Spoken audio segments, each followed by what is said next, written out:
अस्सलामुअलैकुम, welcome to my YouTube channel doctor MD. आज start करते हैं अपने टॉपिक राउंडिंग ऑफ डेटा के साथ। What is rounding off data? सबसे पहले राउंडिंग ऑफ डेटा की definition, the process of deleting और decreasing the number of digits in a measured value after the decimal point is known as rounding off data. किसी भी measured value में अगर वो decimal point उसके अंदर शामिल है तो डेसिमल पॉइंट के बाद अगर हम नंबर ऑफ डिजिट्स को डिलीट करें या डिक्रीज करें तो इस प्रोसेस को हम राउंडिंग ऑफ डेटा कहते हैं। याद रखें, डेसिमल पॉइंट का होना राउंडिंग ऑफ डेटा के अंदर बहुत ज़रूरी है।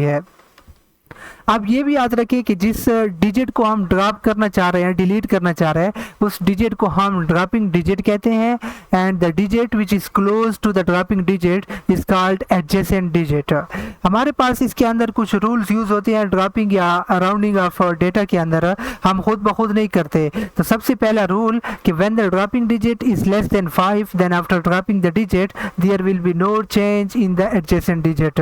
ये हमारे पास एक रूल है। एग्जांपल है कि f is equal to 13.73 newton और हम 3 को, ये डेसिमल पॉइंट और हम डेसिमल पॉइंट के बाद किसी डिजिट को ड्रॉप करना चाह रहे हैं। लेट सपोज जो मैंने अंडरलाइन किया 3 को, हम 3 को ड्रॉप करना जा रहे हैं। तो रूल नंबर 1 के मुताबिक अगर ड्रॉपिंग डिजिट लेस देन 5 है तो एडजेसेंट डिजिट में आफ्टर ड्रॉपिंग द डिजिट कोई भी चेंज नहीं होगा। f इज इक्वल टू 13.73, 3 को हम ड्रॉप करना चाह रहे हैं क्योंकि 5 से कम है, तो हमारे पास F is equal to 13.7 newton force की वैल्यू रह जाएगी because 3 is less than 5। Rule number 2, अगर हमारे पास ड्रॉपिंग डिजिट ग्रेटर देन 5 है then after dropping the digit we add 1 to the adjacent digit. Let suppose हमारे पास example F is equal to 6.718 Newton and we want to drop the 8 because the underlying digit is 8. So as 8 is greater than 5 then we add 1 to the adjacent digit which is 1. So F is equal to 6.72 Newton हमारे पास बन जाएगा। इसी तरह rule number 3 है कि अगर हमारे पास ड्रॉपिंग डिजिट 5 हो तो 5 को ड्रॉप करने के बाद हम क्या करेंगे, हम एडजेसेंट डिजिट को देखेंगे। इसके अंदर मजीद 2 सब रूल्स है। अगर एडजेसेंट डिजिट हमारे पास ऑड नंबर है then after dropping 5 we add 1 to it. Example f is equal to 25.75। अब 5 के साथ एडजेसेंट डिजिट 7 है and 7 is a odd number, तो 5 को ड्रॉप करने के बाद हम ऑड नंबर में 1 का इजाफा करते हैं तो हमारे पास आंसर हो जाएगा f is equal to 13.8 newton. If the dropping digit is even, then after dropping 5 there will be no change in the adjacent digit. So example हमारे पास आपके सामने है, f is equal to 17.25, 5 को ड्रॉप करना चाह रहे हैं, इसके साथ adjacent digit 2 which is an even number। तो अगर even number है तो adjacent digit में कोई change नहीं होगा। The answer is f is equal to 17.2 Newton. एक दूसरी एग्जांपल भी देख लें, f is equal to 16.05 Newton. अब 5 को हम ड्रॉप करना चाह रहे हैं, adjacent digit हमारे पास 0 है। अब फिजिक्स में याद रखें adjacent digit अगर 0 है तो 0 हमारे पास फिजिक्स में as an even number treat होता है। तो क्योंकि ये इवन नंबर है after dropping 5 there is no change in the adjacent digit if it is even number. So the answer is f is equal to 16.0 Newton. हम 16 नहीं लिखेंगे because हम 0 को ड्रॉप नहीं कर रहे, हम 5 को ड्रॉप कर रहे हैं। सो हमारे पास आंसर हमारे पास f is equal to 16.05 newton ही रहेगा।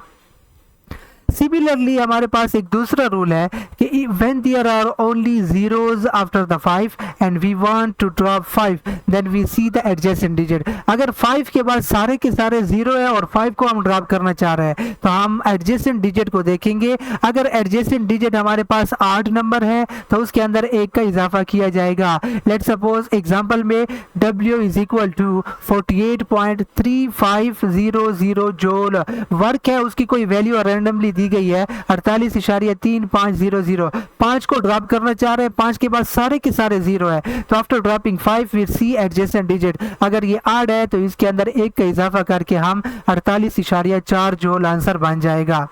और अगर हमारे पास if the adjacent digit is even, if the adjacent digit is even then it will remain unchanged। तो हमारे पास आंसर हो जाएगा W इज इक्वल टू 37.25005 को ड्रॉप कर रहे हैं, एडजेसेंट डिजिट इवन है, तो हमारे पास answer W is equal to 37.2 joule ही रहेगा। एक लास्ट रूल है हमारे पास, when there is any one non-zero digit after 5 and we want to drop the 5, then we always add 1 to adjacent digit no matter whether it is even or odd। अगर हमारे पास 5 के बाद कोई भी non zero digit exist करता है तो हम 5 को ऐसी तरीके से ड्रॉप करेंगे कि हम ये नहीं देखेंगे कि उसके साथ एडजेसेंट डिजिट इवन है या ऑड है, हम उसके अंदर एक का इजाफा खामखा करते हैं। Example, force is equal to 5.67537 newton. 5 को हम ड्रॉप कर रहे हैं, 5 के बाद हमारे पास दो नॉन जीरो डिजिट है, अगर कोई भी नॉन जीरो डिजिट 5 के बाद है तो 5 को ड्रॉप करने के बाद 7 वाले डिजिट में हम एक का इजाफा करेंगे, F is equal to 5.68 newton. ये हमारे पास 8 नंबर है, इसके अंदर इजाफा कर लिया। और सिमिलरली अगर हमारे पास कोई इवन नंबर हो और 5 के बाद कोई भी नॉन जीरो डिजिट हो तो 5 को ड्रॉप करने के बाद इवन नंबर के अंदर भी 1 का इजाफा करेंगे, F is equal to 12.3 newton बच जाएगा।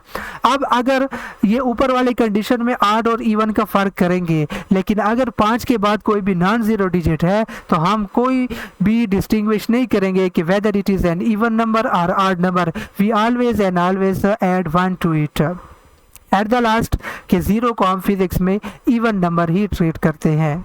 Thank you very much. Please subscribe to my YouTube channel doctor MD। अल्लाह हाफिज़।